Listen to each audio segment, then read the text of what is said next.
Hello, this is Memphis Communiversity. Today we are practicing graph response questions, and this is difficulty number 5 out of 10. So this will be the middle level of our graph response questions because we go from difficulty 1 all the way up through difficulty 10 and for each FRQ topic. So in this case, we are doing a middle level graph response question, probably a pretty typical level of the AP exam, not too easy, not too hard, sort of the sweet spot in terms of difficulty. In this case, we have our traditional f prime graph. So we're going to be answering questions about f using either the Fundamental Theorem of Calculus or our normal shapes of curves rules that we hopefully know very well by now. So that will come up. But this free response question is a little bit different than normal. As you'll see, there are going to be some questions that are going to be a little bit different than normal because, for example, part of f prime is not just line segments or a semicircle, but it's actually this parabola right here, x plus 3 to the squared. Hopefully you can tell that this crosses at 9, 0, 9, and then this point is 1, 2, 3. No, sorry, this is -5, so when you plug in -5, you'll get 4. So there'll be a few weird questions here and there, but let's just get started. It's still a traditional graph response question, even if the questions are a little bit tweaked. So in this first question, looks like we have a fundamental theorem question. Remember that if they ever say f of 2 equals 6, that's the key that this is going to be a fundamental theorem question because they also give you information about f prime. And then, of course, why do they ask you to do both of them? Well, one of them we're probably going to have to negate the integral to flip it. So let's just set these formulas up, and then we'll do the area afterwards. So again, right when you see this FTC, Fundamental Theorem of Calculus, how I like to set it up is I'll just write the general formula because it's so important. Always the given y, given x on the bottom, want x, so we're going to plug in 7, we're going to plug in 0, and then the derivative inside. So this is the fundamental theorem of calculus. Changing my variables on the inside to t's so that it doesn't match here. So when I plug in 7, I'm only plugging in 7 into the top. So this is the fundamental theorem of calculus. This appears on several free response questions where when you're doing this integral, you might be doing a calculator, you might be approximating it with Riemann sum, you might take the antiderivative by hand, and in this case, we are going to, of course, do areas. So areas between the function f prime and the graph, the x-axis. So in this case, we are going to plug in these two numbers. Looks like we're plugging in f of 7. Let's do the right one first, because when we plug in 7, this is the better one. Because notice when you plug in 7, you get a bigger number on the top, and that's what we want when we find the area under the curve. So in this case, we're just going to find the area from, here's 2. So it looks like it's going to be a bit of a tricky area. 2 to 7. So 1, 2, 3, 4, 5, 6, 7. It looks like 7 is this last point right here. So we're trying to find the area of this graph. So I'm going to just write 6 plus area. And then next line, I'm going to write 6 plus, and then I'm just going to open up these parentheses. Because when we find the area, we're going to find the area, but we're going to negate areas that are below the curve. And also, sometimes people get confused of what area you're actually trying to find. So keep in mind that in this case, we're finding the area from 2 to 7. And it's always the area between the function and the x-axis. So it's going to be this triangle right here that I'm outlining. And then it's going to be this weird shape right here. Notice I'm not trying to find the area of this part right here because it's not in between the function and the x-axis. So we're ready to do this. Looks like this triangle right here isn't too bad. Looks like it's going to be 1, 2, 3 times 1. So it's going to be 3 halves. So that's 3 halves. And then we have to subtract off this guy right here. Remember that you can always break up weird shapes. This is a trapezoid. Trapezoids do have a nice formula, but I like to use triangles and rectangles as much as possible. So notice if I like draw this altitude right here, I can break this shape up into a triangle and a rectangle. So this triangle looks like it has area 1/2, 1, 1 divided by 2. And then this rectangle looks like it has area 3, because it's 3 times 1. But keep in mind that both of these things are under the graph, under the x-axis. So they are considered negative area. So it's going to be minus 1/2 minus 3. And we solve this. 3 halves minus 1/2 is actually pretty nice. It's 2 halves. 2 halves is 1. 1 minus 3 is -2. 6 plus -2 is 4. So again, a very traditional fundamental theorem of calculus question. You should be able to set it up. That's probably the hardest part. But I always set it up in the same way, so I don't have to really think about it ever. Always given x value on the bottom of the integral, want x value on the top, and then, given x value on the bottom of the integral, given y value being added to the integral, and then want x on the top. So let's do the same thing for f of 0. And oftentimes they ask it in pairs like this because when you plug in a smaller number like we are doing right now, 0 is smaller than 2. We don't have to panic, but we just have to keep in mind that you have to negate the area to flip it. So we didn't have to do that in the first case because 7 is a bigger number. And in this case, we do have to flip it. So we're going to write 6 minus the integral from 0 to 2, f prime of t dt. And this is going to be 6 minus the area. So again, the most important thing is just take your area slowly and also be careful with negatives. So just like we had 6 plus the area in parentheses, we're going to have 6 minus the area in parentheses. So I'm just going to write 6 minus, and then I'm just going to write parentheses right there. And I'm going to put my area in this thing where positive area is still positive and negative area is still negative. So we have to find the area from 0 to 2. It's always the given x value to that number. So in the first one, we did 2 to 7. Now we're doing 0 to 2. So the area of 0 to 2 is also kind of weird if you notice. It's going to be this shape right here. There's different ways to do this, of course. So you can find the area of this entire trapezoid, which is not too bad. You could also find the area of this bigger triangle, subtract off this little triangle that we already found, and that would be good to go as well. What I'm going to do is I'm going to draw this dividing line right here, and then I'm going to find the area of this rectangle plus this triangle. So as long as you find the area in some way, you are good to go. So this rectangle looks like it's 2 times 3. 1, 2, 3. So 2 times 3, I believe, is 6. But again, I'm putting my area, even if it's positive area, I'm putting it in parentheses because I need to distribute it eventually.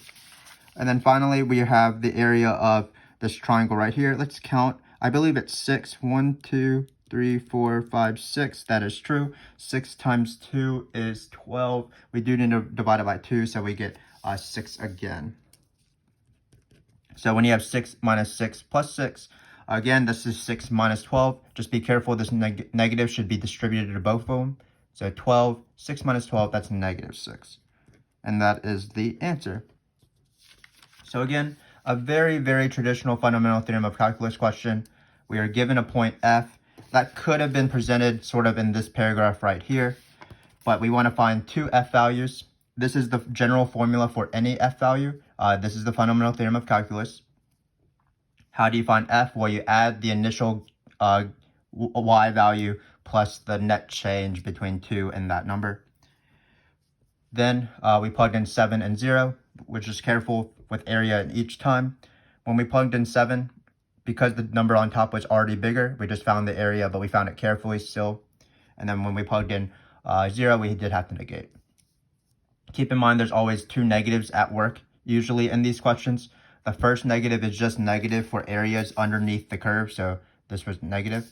And their second negative comes from potentially flipping the integral and negating it because you have a smaller number on top. But again, hopefully as you watch this video series, you'll practice a lot of these fundamental theorem of calculus questions. And the most annoying thing will be to take areas, but hopefully you'll become more comfortable with that. Notice if you practice any shapes of curves for your response questions with graphs, you'll be finding areas, you'll be finding integrals, you'll be flipping the integrals sometimes, you'll be doing it negative area, things like that. So we have a bit of a fun question now. So we're just going to just evaluate this integral. So this integral looks a little bit intimidating, but you can always do certain things with integrals to make it slightly easier. The first thing I notice is that I can split up this integral so that I can do the integral of f prime and the integral of 2x separately, because the integral of f prime is going to be area under the curve, just like normal. But the integral of 2x is going to be, I can just take an antiderivative of 2x because I just know it's antiderivative. So before we start with this question, let's just go with an easier question. Let's just find the integral from -5 to 7 of just f prime of x. This will be useful, of course, when we find the integral of what we actually want. So notice, I'm not going to actually be able to find the area underneath this curve from here to here and from here to here. because it's not really a shape I know. It's an area under a parabola. I will be able to find the area from 0 to 7. I basically have already done that. So this is an integral property that is nice to know. Anytime you have a piecewise function or any function at all, you can break up the integral into two pieces. So for example, in this case, we can break up the integral from -5 to 0, because from -5 to 0, it is this function right here. So it'll be f prime of x dx, and then we can go from 0 to 7 f prime of x. And I call this rule the small middle big rule. Basically, the area from this number to this number, small number to middle number. The area from 0 to 5, plus the area from 5 to 7, or sorry, the area from -5 to 0, and the area from 0 to 7 is the same thing when you add them together, the area from -5 to 7. So basically, when we find this entire area, we're just going to find the first half, and then the second half, and then add them together. So this is the small middle big rule. If you have the same integrand, which is the thing in the integral, you can go small, middle, take a little bit of a water break, middle to big, small, big. So A, B, B, C, A, C. And why are we doing this? Well, again, it's the same strategy as doing this entire integral. Sometimes math teaches us that we don't want to approach hard problems all at once. Sometimes it's nice to split it up. And sometimes it's nice to split up that as small as possible so that we can handle smaller cases, which is going to be easier for our math solving time, I guess. I don't really know what to say. So in this case, let's first find this area. This was just area under from 0 to 7. And here we don't have to worry about negating the integral because we're going from 0 to 7. So it's going to be this triangle, this big triangle now, minus this part right here because this is negative area still. So it's going to be 1, 2, 3 times 9. 3 times 9 is 27 divided by 2. So this area is going to be 27 divided by 2. And then we are going to find the area of this shape right here. But remember that the area of this shape, I believe, was this part right here, 1/2 and 3. Because, again, we can break it up into this little triangle and this rectangle. And this little triangle has area 1/2. This rectangle has area 3. So we're going to write -1/2 minus 3. We can probably simplify this. This is 26 halves. Is that correct? Yeah, 26 halves is 13. 13 minus 3 is 10. So again, we're still careful with negative area. So we have done this part. Now we are going for this part. So this part, again, we cannot find the area of this parabola because it's a parabola. It's not a nice shape, but we can integrate this function. So what I'm going to do is I'm going to replace f prime with that function. So it's going to be -5, 0, x plus 3 squared. Technically, this is a u substitution, but the inside function's derivative is just 1. So really, we can just take the antiderivative using power rule. So the antiderivative, well, we're going to add 1 to the exponent, and then we're going to flip that bad boy in front. So always multiply by the reciprocal of your new exponent, not the old exponent, and it's going to be this. And then we're going to plug in our normal 0 and -5. And then this is the fundamental theorem of calculus, of course. We're going to plug in 0, and then we're going to plug in -5. That's what this vertical bar means.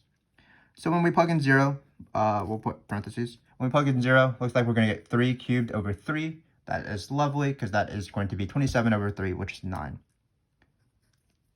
Finally, when we plug in -5, -5 plus 3, I believe, is -2.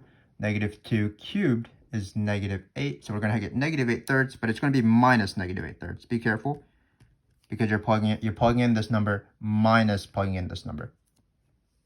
So when you add up all this up, it looks like you're going to get 19 plus 8/3. Let's just try to combine this as a fraction. 19 times 3 is the same thing as 20 times 3 minus 3. So I believe that's 57 plus 8/3. And 57 plus 8 is 60 plus 5, so it's 65/3. So again, this integral is slightly annoying, but we were able to use the math skill that hopefully will be applicable in our own lives, that sometimes you don't want to deal with problems, so you split them up. So in this case, we had an entire integral, but it was easier just to consider these as two integrals. Find the area of this, find the antiderivative of this function. And then now we are going to do the actual question. So same thing. This integral is a little bit more complicated, but I'm allowed to split it up. This is a different rule than the split small, middle, big rule. This is like if you have the integral of f plus g, you can find the integral of f plus the integral of g, because the integral of the area under the curve of f plus g is the area under f plus the area under g. Hopefully that made sense. So we're going to go for this. So I'm going to split it up. Another rule of integral property. So this is a good integral property review. If you want to watch our video on that, we talk about the small, middle, big. The small, middle, big rule. We talk about splitting up integrals like this. That is a video that we have on our channel if you want to check that out. But for now, we do have this 3 here, but I love to always take my 3's out in front of it. So we have 3 here. So let's finish this integral. So we have to do this integral right here, but lovely enough, this integral is the thing we just did. That's why we did all this work on the side. Let's split it up. So this is just going to be 65 thirds. So 3 times 65 thirds. Well, that is just lovely, of course, because the 3's cancel. So now we only have to do this integral right here, and this integral is going to be similar to the power rule that we did before. There's no picture of 2x. This is a picture of f prime, but we do know it's antiderivatives, so we can just take the antiderivative. That's going to be x squared. We're going to plug in 7 and -5. So we're going to get 65 because these 3's canceled, and then we're just going to plug in top minus bottom. So it's going to be 49 because that's 7 squared. And then -5 squared is also positive. It's -25. So we're going to get 49 minus 25. Looks like we are finally done with this beast of a question. 65 plus 24, I believe, is 89. So that is our answer. So again, not your traditional shapes of curves graph question, but the tricky part was once we realized that we could split things up and do the problem in pieces, then the question became easier. So just keep that in mind anytime you are doing math or anytime you encounter a problem within your life. You can always split up harder problems. So here we split it up. We first did this integral, which in and of itself required us to split it up because it was 2 different functions. Found the area for the graph part, found the antiderivative for the function part, added those 2 things together, and then used this number to find this final integral, which isn't too bad because we already found the integral of f prime, took this 3 out, and then the integral of 2x is one of the most common antiderivatives in calculus. The antiderivative of 2x is x squared. So let's get back to some shapes of curves sort of questions. Let's do some relevant or max. So here's my graph again. If you want to, you can pause the video for these rules. These are the rules that are obviously apply for every single graph response question.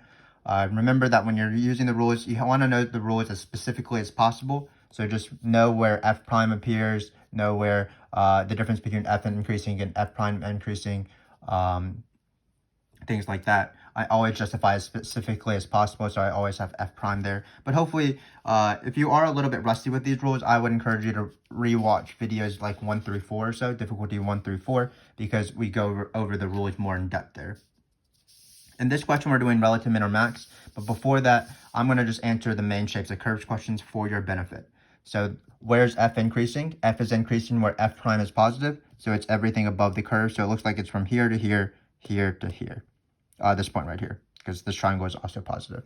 Where's f decreasing? Well, it's going to be where f prime is negative, so from here to here. Where's f concave up? Where f concave up is where f prime is increasing. So we're literally looking for where f prime is increasing. That will be from this point to this point, so -3 to 0. Where is f concave down? Where that's f prime decreasing. This is a graph of f prime. So that's going to be from here to here. It's literally going down. And also from 0 all the way down to this point. And then this segment right here is neither f concave up or down because f prime is remaining constant here. And then finally, what is f inflection point? Or f inflection point, the rule is f prime goes from increasing to decreasing or decreasing to increasing. Here, it looks like f prime goes from increasing to decreasing. So this is an inflection point. And then finally, f prime goes from decreasing to increasing at this point. So that's also an inflection point for f.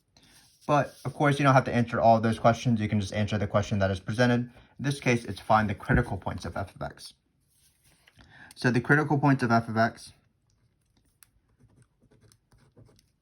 So my pen died. That would be sad. Let's just change colors. The magic of technology. So the critical points of f of x are when f prime of x equals 0. So if we look at our graph, it's going to be this point right here, which we've drawn over, but I believe it's just 1, 2, 3. And then also negative 3, because it's also 0 there. So it's 3 and negative 3.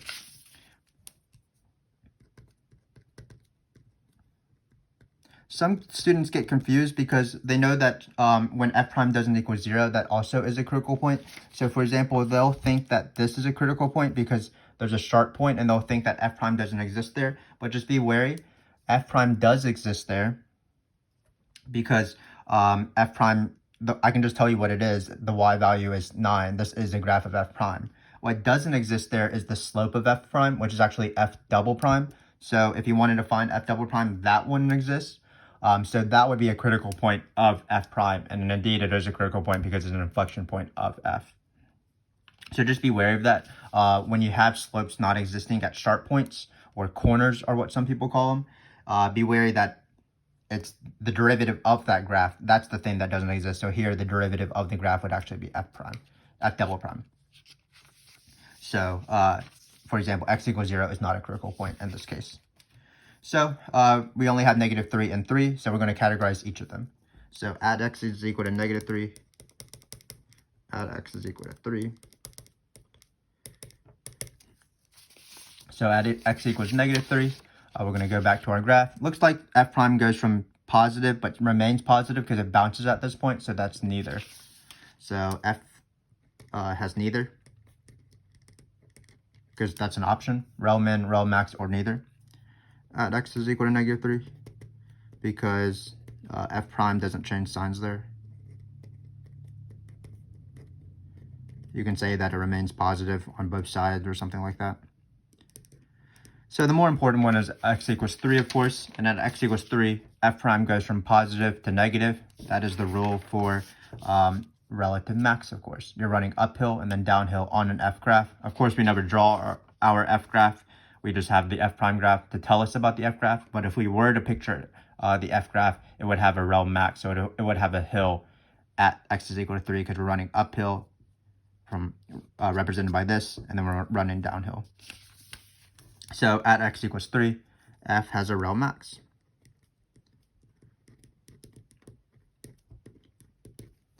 F has a relative max. Because, and we always justify, again, I always have my justification as f prime, the subject of my justification. I never write the words graph or it or derivative goes from positive to negative. I just write what exactly goes from positive to negative, which is f prime.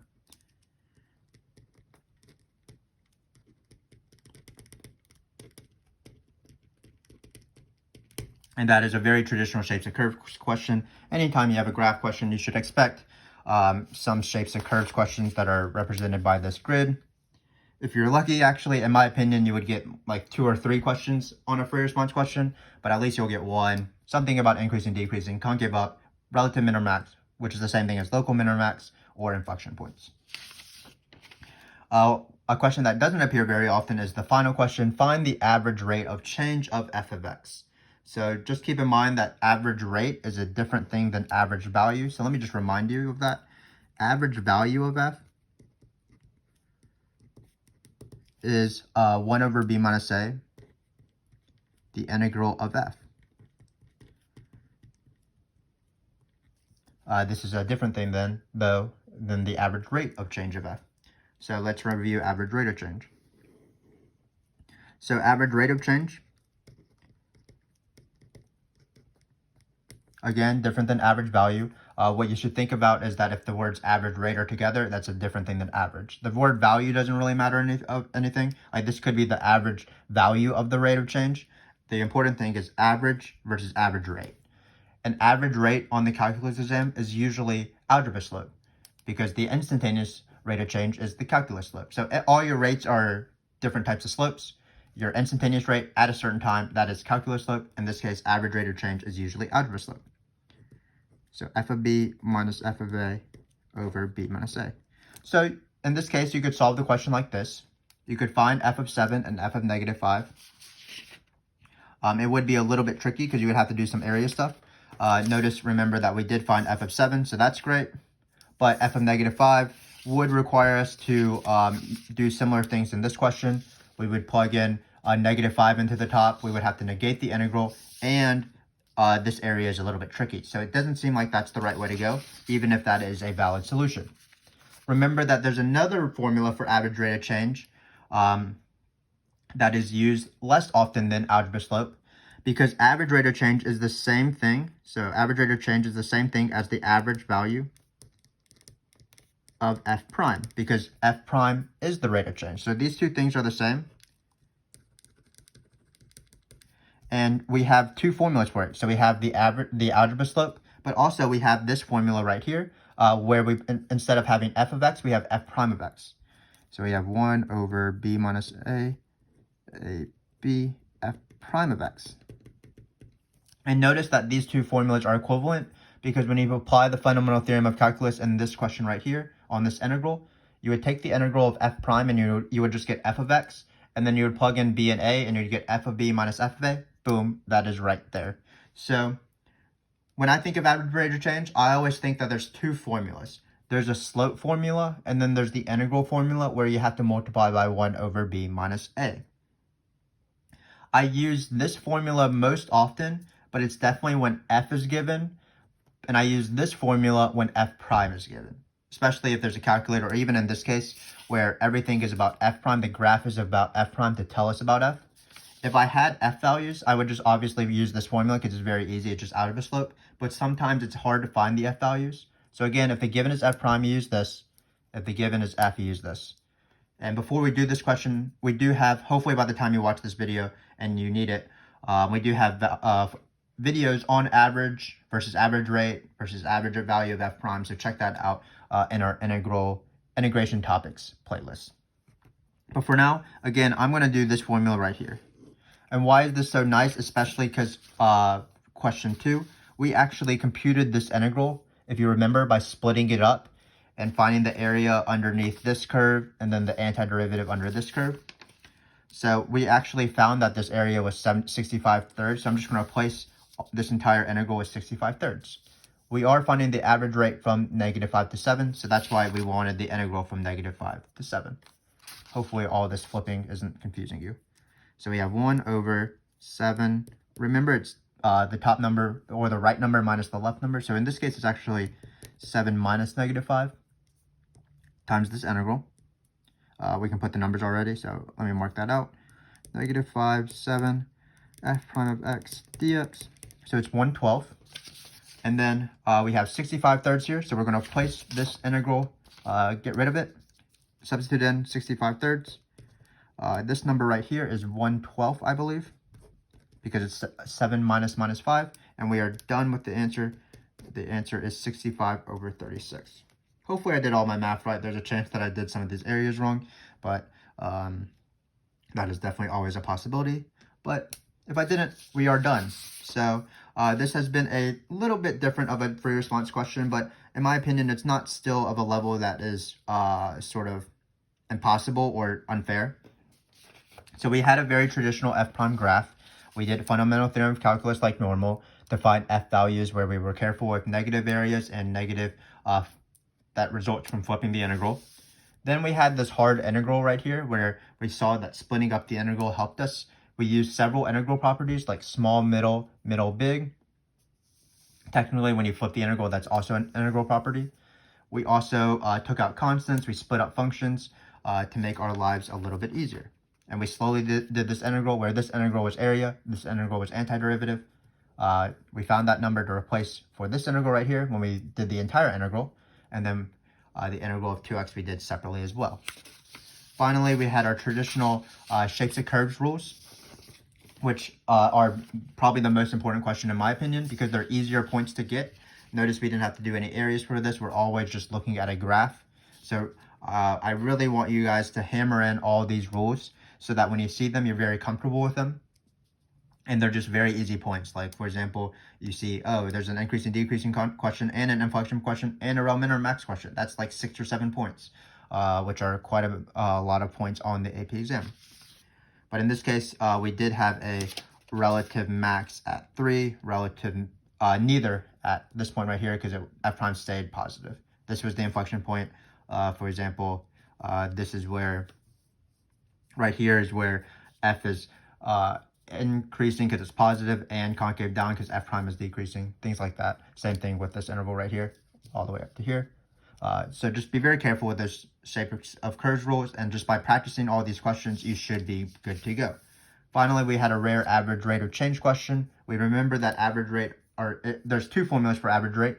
One is a algebra slope formula. One is the average formula applied to f prime. And in this case, because we were given information about f prime and we actually already did this integral already, it was just easier to use this formula, which is what we did. So this has been difficulty number 5. From here on out, the questions become less and less standard. So we're trying to catch all the exceptions that they might have for us. So please check that out if you want a little bit of a challenge as we go from difficulty 6 through 10 in the second half of this video series. Until then, thanks again for watching. We always appreciate your support of our channel. And hopefully we can just master these graph response questions. Again, thanks for watching.